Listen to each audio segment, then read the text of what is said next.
Hey there, StarCraft fans! It's Falcon Paladin coming at ya with yet another edition of StarCraft 2 Legacy of the Void. Today, gonna be a match from Asus Rogue between Astrea and Rogue here on Jagannatha. Bottom left, the American Protoss, Max Angel, otherwise known as Astrea. And in the top right, it is Rogue. Alright, man, so Astrea's been doing very well in 2021. So I figured I'd see how well he matches up to an excellent elite rogue, right?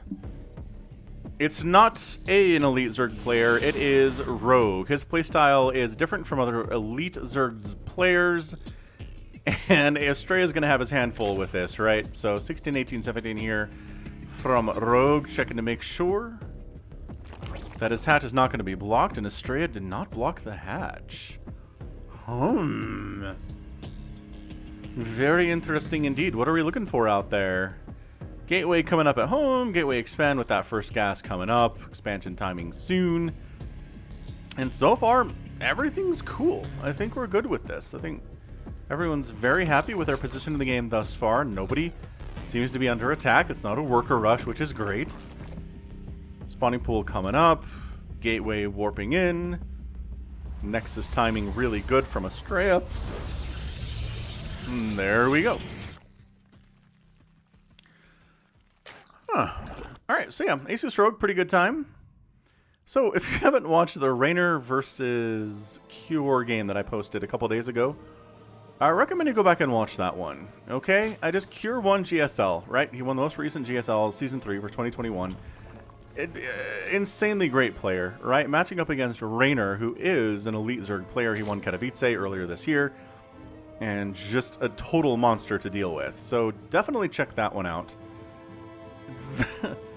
Man, I have some other reasons for you to watch it. Mostly because I'm not going to tell you what it is, but some other stuff happens that just makes it its own game. It really makes it its own game. It's not a standard TVZ, okay? So check it out. And if you're not a ZVT fan, maybe give it a try, I suppose. Anyway, nothing crazy here thus far. No proxies, no two-base play as Rogue's third is coming in way sub 230. Rogue likes to do this. He likes to delay his queens and delay his gas to get that third up fast, which I honestly support, because if it's a one-gate expand, there's really not much Astrea can do to punish it at all. Astrea can't do anything about this. He can't do anything. Right? It's not like the Adept shows up so fast that the queens aren't out yet, because look, the queens are here. And speed is just now getting started, but you don't need speedlings really for the first couple minutes of the game anyway. I'm honestly kind of surprised as these lings do get in, try to get a scout off, and maybe check to see if there is... Oh, he sees it. He does see the Stargate, so beautiful scout there from Rogue. Nothing too surprising, but having that confirmed is extremely nice. Creep spread continuing to push. Really making sure all the bases are connected by creep as well as he can. And, yeah, so far everything is extremely normal, extremely standard. Oracle on the way, which has become less standard over time, right? We're seeing a lot of Void Ray openings, we're seeing a lot of Phoenix openings. The Oracle opening doesn't seem to be as in favor, but Astrea is going for it here today. Maybe he's trying to catch Rogue by surprise. Rogue might be expecting a Void Ray or a Phoenix, right? Maybe show up with an Oracle, and maybe he skips Spores, and maybe you get some kills. I like this play. So this Oracle's name is Linus. The biggest tech YouTuber in the world, Linus, managed to get an exclusive access to the NVIDIA RTX Super Oracle T1 Titan. Problem is, Linus dropped the instructions and has no idea how to fly it. So it's a graphics card and a spaceship? Fair enough. See, look, Spore timing's a little bit late. Does end up losing a drone. Not too shabby. Spore's not even here in the natural base or the main base yet. Going home. Mistake, going home. There was a window to get some kills over here. Bummer. Link comes down to see the third base of Astrea. He's getting it with 2 Adepts. Defending it, that's pretty much all you need, which is why we see players like Raynor show up with about 15 Lings and try to shut this thing down. But not something that Rogue is going for here. Not something he tends to do. Like, again, every player has their little quirks, and that's what I like about StarCraft, is it's not all the same all the time. Like, yeah, this looks pretty standard for a ZVP, pretty normal, but just little things are different, right? Oh, we're double oracling this thing. So taking out a queen. Okay. 2 drones down, queen down. Not too bad. Twilight Council coming in for Shard is going to be my guess. Or it could be Resonating Glaives or Blink. Whoa! I did not expect to see Blink here with the robotics facility coming in. Blink, Stalker play. Very, very interesting. Let's see how this works out for Astrea. I think he's trying to do non-standard stuff for the most part. Okay, picking off creep tumors with his oracles is pretty good stuff. Slowing down that creep spread is annoying to Rogue. He doesn't like that happening at all. But Astrea knows that Rogue is maybe in a different stratosphere than he is. Like, Astrea would beat every one of us who's watching this video twice on Sundays.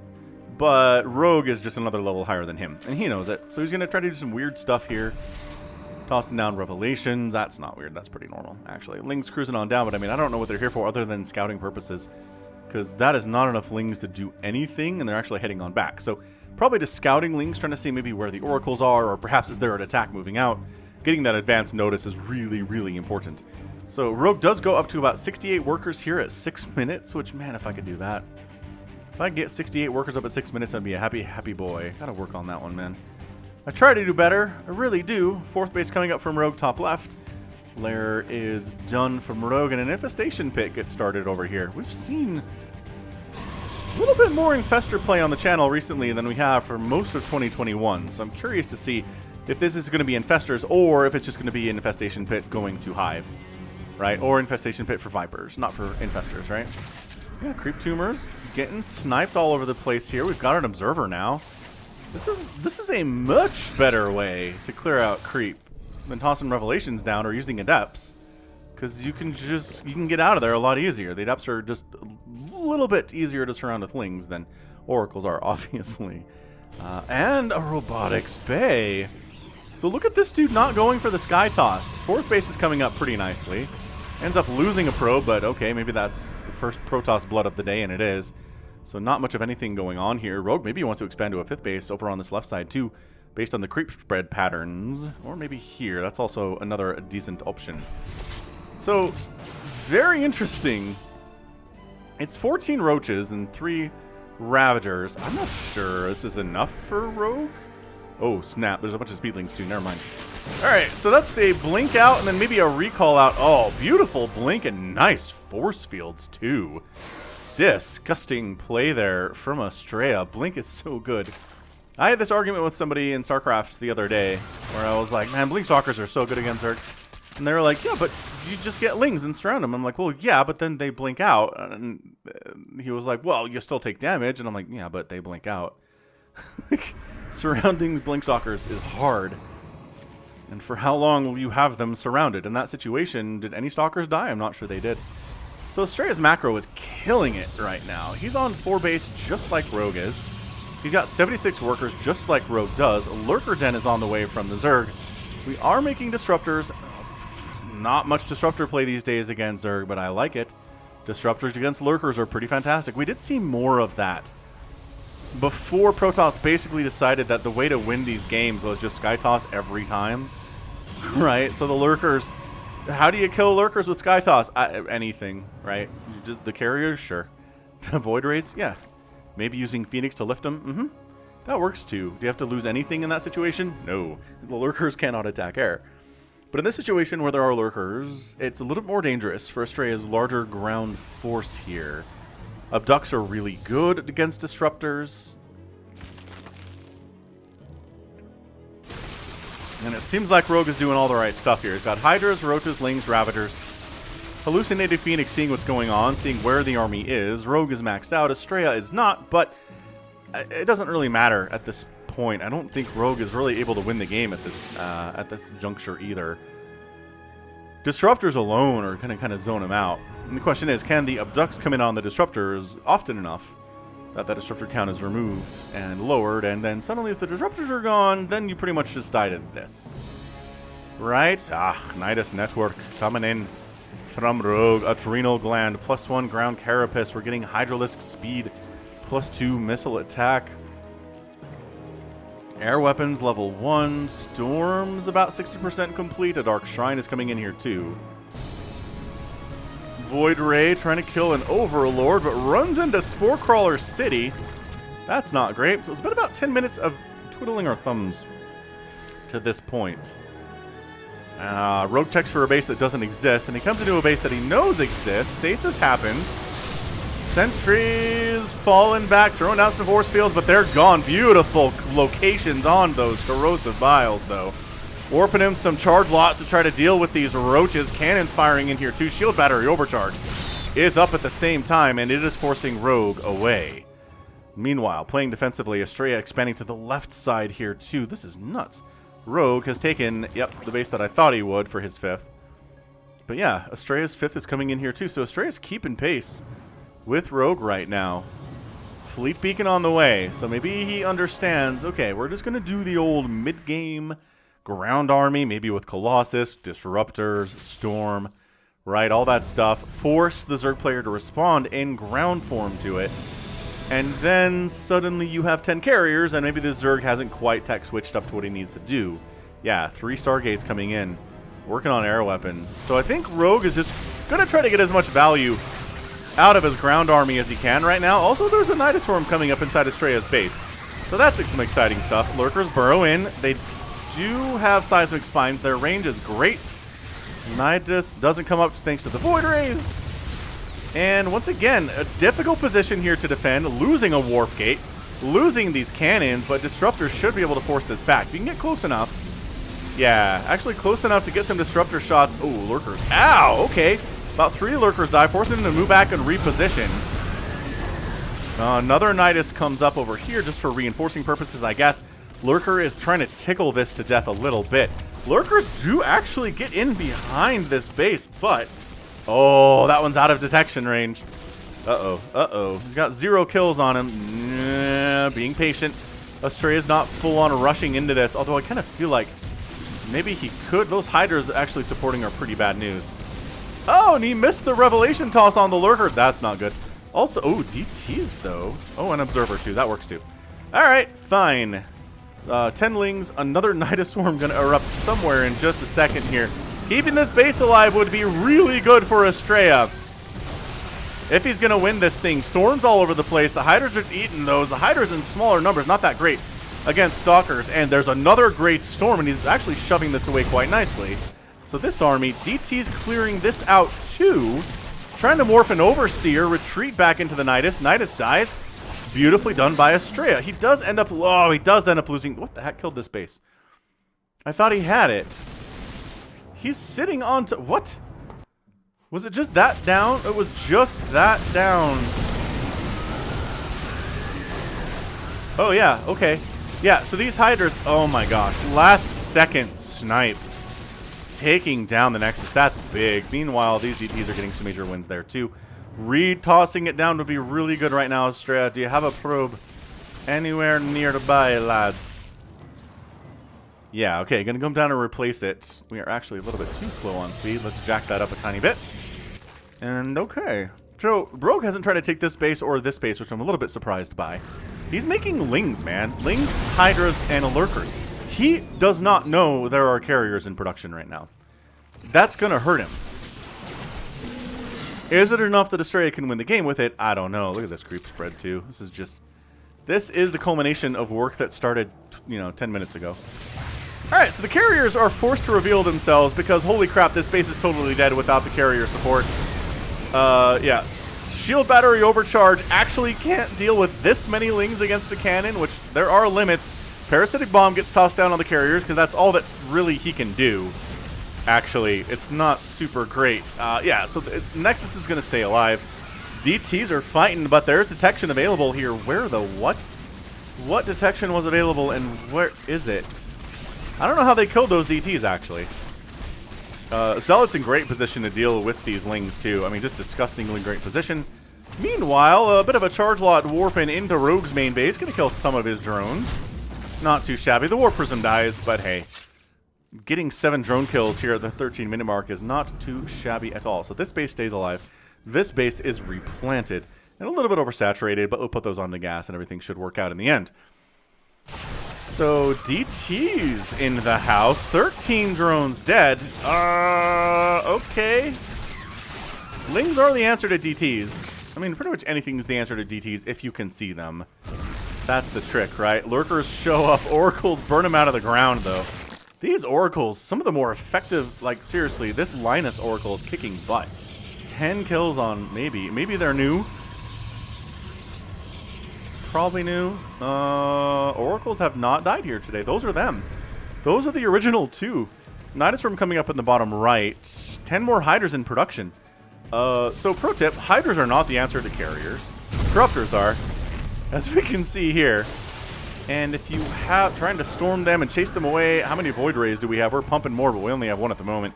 This Nidus comes up, maybe just for base blocking purposes more than anything else right now. And Blinkstalker is running around trying to make sure additional bases aren't on here too. So I was going to say, Rogue hasn't expanded for a while. He's finally taking this left side Aroni. He doesn't have much of a bank. Astrea does. Astrea's not technically maxed out. But we're looking at what are the upgrades on these Corruptors. +1 attack. He's good. Million Zerglings. This is where the storm comes in. Ooh, Stasis helps. Actually, because that Templar didn't have enough energy for a storm. Yeah, Flux Veins on the way. And I just, okay, abduct the carrier in and 2-shot it. Alright. Alright, picking around the edges. More Lings coming in, and these Lings are going to pop. Do they engage or run? They run. Smart. Smartly, intelligently. That's something that Rogue has to pay attention to. And then actually tell them to run away because they won't on their own. Yeah, at least fight in range of these cannons.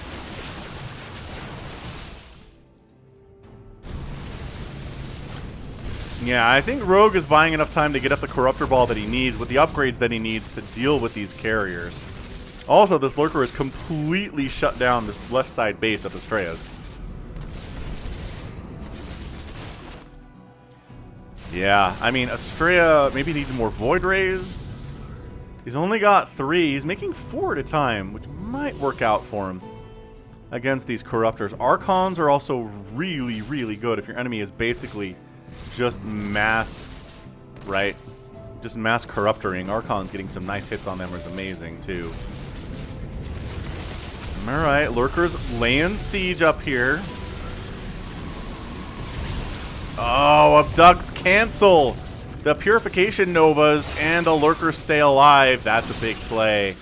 That's a really, really big play here. Ultralisk Cavern on the way, +3 air weapons getting researched. And small, just, you know, little Zealot Stalker attack coming up here, and they could probably actually handle... Maybe they can't handle all of these Lurkers. Most of them... Or you know what? All of them do go down, but like most of this army is dead for Astrea too, so hey. Interesting trades. Oh, just jumping on top of it, though. Void Rays trying to Prismatic Alignment their way on in. Extra Hydras coming in here, too. Corruptors just absolutely obliterating the Void Rays, however. The Carrier Interceptor count is still fighting, and by golly, is Astrea actually winning this battle. Wow, that usually means that the Zerg feels like he's got it won when he jumps right on those carriers like that, but nope. Not able to do it. Rogue is maxed out. Astrea is not. Astrea's gas is not super heavy at the moment. He is mining from all of his available assimilators, so he's just spending it exceptionally well. He's oversaturated here. He might try to expand bottom right a little bit, but he needs to do something to get rid of this creep first. And yeah, Rogue fully saturating his new main base here. It's going to be Hydra Lurker with some Corruptor support coming in here too, and there it is. And trying to get... No, can't take down this Nexus yet. The Lurkers are slowly working on it. But Astrea just kind of backed into a corner here. Another great abduct, but do the carriers die? That's always the larger question. You can abduct them. Okay, yes, both carriers die, but Corruptors eat some storm there too. Hydra's focusing on the Nexus as much as they can, but additionally... Yeah, that's going to be it then. Astrea is getting whittled down here. Reinforcements are coming in, but he never had that big ball that made the Corruptors scared to attack into him. Nexus down. Void Ray down. Trying to warp in some Zealots here, but they're just getting eaten alive by these Hydralisks, who do have +3/+3 upgrades. So Hydra's pretty good. Lurker's better in this situation. Bit of an attack up the right side. Charge lots, trying to make something happen for Astrea, bringing a DT along as well. Maybe hoping the DT gets some free swings off, but nope, GG. And Rogue takes the win in about 19 minutes. Someone is still in this game, and those lurkers are still attacking. It's going to mess up our final stats. No, but really, Rogue's left. Okay, Njal. Njal is out. So GG to Rogue gets the win there against the upstart youngin, but Astrea, I think, acquitted himself fairly well.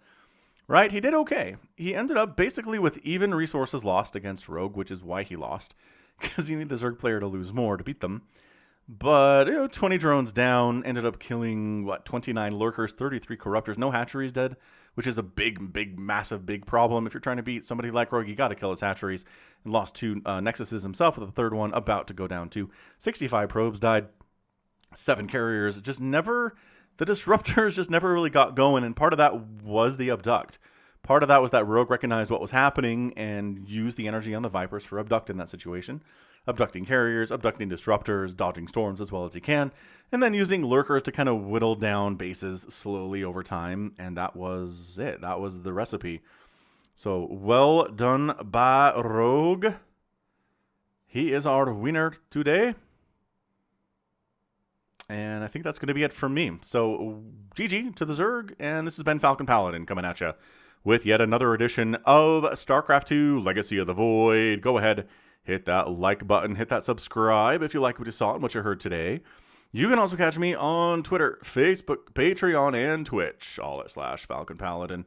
And until next time, as always, thank you so much for watching. You take care of yourself.